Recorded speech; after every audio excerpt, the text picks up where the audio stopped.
Vous avez peut-être entendu l'expression « la justice est aveugle » qui indique que la justice est impartiale et objective, mais que se passe-t-il lorsque ceux qui rendent les jugements sont influencés par leur propre humeur ou parti pris? Il s'avère que Dame Justice n'est pas si impartiale, c'est ce qu'indiquent plusieurs études américaines qui examinent comment les juges peuvent être influencés par plusieurs facteurs, comme toute autre personne. La société s'attend à ce que les juges agissent de façon équitable lorsqu'ils prennent des décisions qui touchent la vie d'autres personnes et qu'ils appliquent la loi en conséquence, en se fondant uniquement sur les faits qui leur sont présentés. Nigeria, un juge accusé de corruption. Un juge demande de mesurer les parties intimes d'un prévenu. L'une de leurs études les plus célèbres s'est penchée sur la façon dont les juges étaient affectés par la fixation sur une idée initiale, c'est-à-dire lorsqu'une personne se fie excessivement à une information initiale pour prendre une décision concernant un sujet. Dans le cadre de l'étude, on a présenté à un groupe de juges un scénario théorique dans lequel une boîte de nuit fictive avait enfreint la législation sur le bruit. Affaire Katumbi, tentative d'assassinat d'un juge Travel-Ban. Un juge de Hawaï bloque le décret Trump. Les juges ont reçu les détails des faits et les renseignements juridiques dont ils avaient besoin pour statuer sur l'affaire, et les responsables de l'étude leur ont dit que la boîte de nuit avait été nommée d'après son adresse. Pour la moitié d'entre eux, ce nom était Club 55, pour l'autre moitié, c'était Club 11866. L'amende était 3 fois plus élevée lorsque l'établissement s'appelait Club 11866, a écrit Raklinski par la suite, et c'est simplement parce que 11866 est un chiffre supérieur à 55, a-t-il dit, ce qui indique que la boîte de nuit est située dans un quartier populaire. Lorsque les chercheurs ont continué à étudier les effets de la fixation, d'autres tendances sont apparues.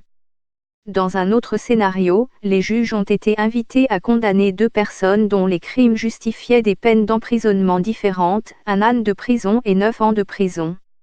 AF du Sud, une juge crée la polémique. Afrique du Sud, suspension d'une juge lorsqu'ils ont d'abord condamné le prisonnier d'1 an, ils lui ont donné 6 ans au lieu de 9, explique M. Raklinski.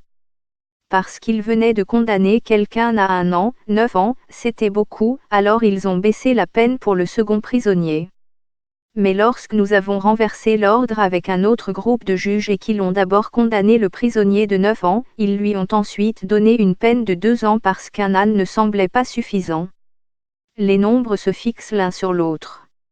Dans des études ultérieures, les juges ont imposé des peines plus courtes lorsqu'ils prononçaient les peines en mois plutôt qu'en années.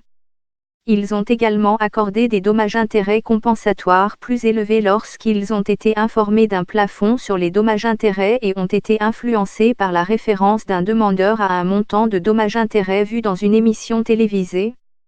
Selon un vieil adage juridique américain, la justice est ce que le juge a mangé au petit déjeuner.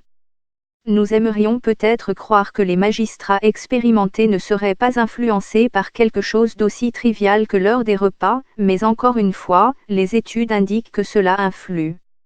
Un coq condamné pour son chant perturbateur. Une étude réalisée en 2011 à la Columbia Business School par le professeur Jonathan Levaf a montré que les juges étaient plus enclins à accorder la libération conditionnelle juste après une pause repas, et moins quand la journée traînait en longueur. Levaf et son équipe ont étudié 1112 décisions de libération conditionnelle rendues par 8 juges expérimentés en Israël sur une période de 10 mois. Lorsque les juges avaient pris une collation ou une pause repas, 65% des prévenus se sont vus accorder une libération conditionnelle, comme l'indiquent les actes de la National Academy of Sciences, PNA. Mais au fil de la journée, le taux de décision favorable a baissé progressivement, parfois jusqu'à 0 pour revenir à 65% après une nouvelle pause. Les chercheurs n'ont pas pu établir si cela était dû aux effets sur le juge d'un repas ou d'un repos mental, mais le professeur Danziger, l'un des co-auteurs de l'étude, a déclaré que les résultats indiquent que des variables externes peuvent influencer les décisions judiciaires. Cela renforce les recherches de plus en plus nombreuses qui montrent que les juges expérimentés sont susceptibles d'avoir des préjugés, dit Danziger. Une autre étude publiée en avril 2018 s'est penchée sur les préjugés sexistes parmi plus de 500 juges, 68% d'hommes, 30% de femmes et 2% de personnes non identifiées d'un système judiciaire américain donné. Le système judiciaire n'a pas été identifié parce qu'il avait commandé l'étude afin de l'aider à régler le problème. Une femme à la tête de la Cour suprême fédérale d'Éthiopie-Égypte, une chanteuse jugée pour avoir critiqué l'eau du Nil des cas de garde d'enfants et de discrimination fondée sur le genre, dans lesquels les plaignants sont soit des hommes, soit des femmes. Les juges ont également répondu à des questions sur leur point de vue sur les rôles traditionnels des hommes et des femmes, qui comprenaient des stéréotypes tels que les femmes sont plus intéressées à élever leurs enfants et les familles sont mieux loties si les hommes sont les principaux soutiens de famille. Andrea Miller, l'une des chercheuses impliquées et professeure adjointe invitée à l'Université de l'Illinois, a présenté ses conclusions au Social Psychological and Personality Science Journal. Les décisions des juges reflétaient de près leurs idées préconçues sur les rôles des différents sexes. Ce qui est encore plus troublant, c'est que lorsque l'équipe de chercheurs a effectué les mêmes tests avec un échantillon de 500 profanes, elle a constaté que les préjugés parmi les juges étaient plus forts que parmi le grand public. Les idées culturelles sur les préjugés sexistes peuvent façonner la prise de décision des juges autant que le reste d'entre nous, a déclaré Madame Miller.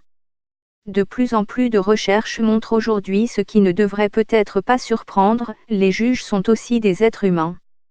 Terry Maroney est professeure de droit à l'université de Vanderbilt aux États-Unis, où elle enseigne de nouveaux juges dans le cadre d'un programme affectueusement surnommé Baby Judge School.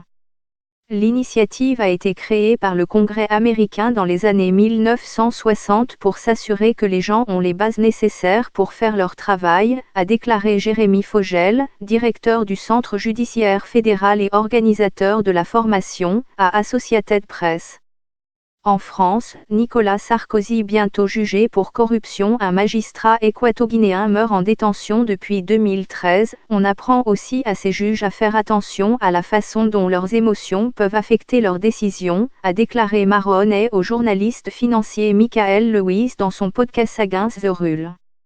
Nous avons maintenu ce mythe très étrange que l'émotion n'a rien à voir avec le droit, dit Maroney, et que les lois sont une question de rationalité. Alors que presque toutes les autres disciplines dans le monde comprennent que l'émotion est au cœur de tous les aspects de la vie humaine. Maroney encourage les juges à tenir compte de leurs émotions lorsqu'ils rendent une décision et affirme que les juges moins enclins à reconnaître leurs préjugés sont plus enclins à l'erreur.